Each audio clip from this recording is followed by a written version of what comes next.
తమిళనాడు రాజకీయాల్లో ఇప్పుడు ఒక హాట్ టాపిక్ త్రిష. ప్రస్తుతం త్రిష ఎమ్మెల్యే కాబోతున్నారా? ఎమ్మెల్యే తర్వాత ఆమెకి మంత్రివర్గంలో కూడా ఒక కీ రోల్ ఉండబోతుందా అంటే తమిళనాడు రాజకీయాల్లో ఇప్పుడే ఒక హాట్ టాపిక్గానే చెప్పాలి. ఎందుకంటే తమిళనాడులో విజయ్ 2 ప్లేసుల నుంచి పోటీ చేయడం జరిగింది. ఒకటి పెరంబూర్ నుంచి, ఇంకోటి తిరుచి ఈస్ట్ నుంచి ఆయన పోటీ చేయడం జరిగింది. రెండిటిలో కూడా అత్యధిక మెజారిటీతో ఆయన గెలుపొందారు.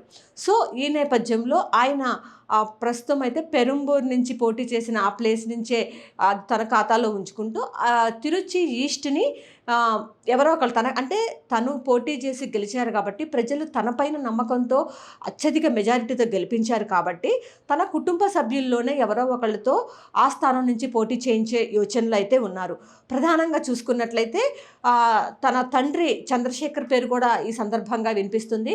అయితే చంద్రశేఖర్ తన తండ్రి లేకపోతే కనుక త్రిష ఆ ప్లేస్ నుంచి ఎమ్మెల్యేగా పోటీ చేసే అవకాశం ఉన్నట్లయితే తమిళనాడు రాజకీయాల్లో ఒక చర్చనీయాంశంగా మారిందనమాట. అయితే దీనిపైన ఇప్పటివరకు కూడా ఎలాంటి అధికారిక ప్రకటన రాకపోయినప్పటికీ కూడా పెద్ద ఎత్తున సోషల్ మీడియాలో అయితే వార్తలు అయితే వస్తూ ఉన్నాయి. అయితే తన తండ్రి ఆ స్థానం నుంచి పోటీ చేస్తారు, లేకపోతే త్రిష తిరుచి ఈస్ట్ నుంచి పోటీ చేసి ఎమ్మెల్యేగా గెలుపొందుతారు అనే ఒక ఊహాగానాలు అయితే వస్తున్నాయి. తరువాత ఆమెను క్యాబినెట్లో కూడా తీసుకుంటారు, ఒక కీ రోల్లో ఆమె ఉండబోతున్నారు అనేటటువంటి వార్తలు అయితే చాలా పెద్ద ఎత్తున వస్తూ ఉన్నాయి. అయితే ఈ నేపథ్యంలో చూసుకున్నట్లయితే రేపు విజయ్ ప్రమాణ స్వీకారం చేయబోతూ ఉన్నారు.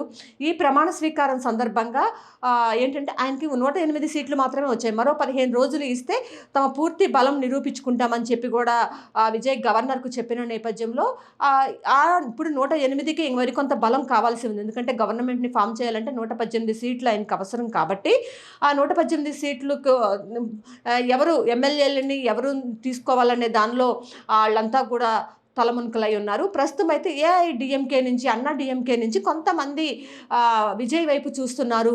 అన్నా డిఎంకే 2గా చీలిపోయింది. కొంతమంది విజయ్కి సపోర్ట్ చేయాలనే ఆలోచనలో అక్కడ ఎమ్మెల్యేలు ఉన్నట్లు కూడా మనకి వార్తలు వినిపిస్తున్నాయి. ప్రధానంగా చూసుకున్నట్లయితే రేపు విజయ్ ప్రమాణ స్వీకారం అయితే చేయబోతూ ఉన్నారు. తరువాత తిరుచి ఈస్ట్ నుంచి తన తండ్రి కానీ త్రిష కానీ ఇద్దరిలో ఎవరో ఒకళ్ళు అక్కడ ఎమ్మెల్యే క్యాండిడేట్గా పోటీ చేసే అవకాశం అయితే స్పష్టంగా కనిపిస్తూ ఉంది. ఎందుకంటే తన సొంత వాళ్ళని, తన కుటుంబ సభ్యులను మాత్రమే ఆ స్థానం నుంచి పోటీ చేయించే యోచనలో విజయ్ ఉన్న నేపథ్యంలో వీళ్ళిద్దరికి ఎక్కువగా అవకాశం ఉన్నట్లయితే పేర్లు బయటకు వస్తూ ఉన్నాయి. అయితే అన్నా డిఎంకే నుంచి మరికొంతమంది ఎమ్మెల్యేలు కూడా విజయ్ పార్టీలో చేరే అవకాశం ఉన్నట్లు స్పష్టంగా సంకేతాలు వస్తూ ఉన్నాయి.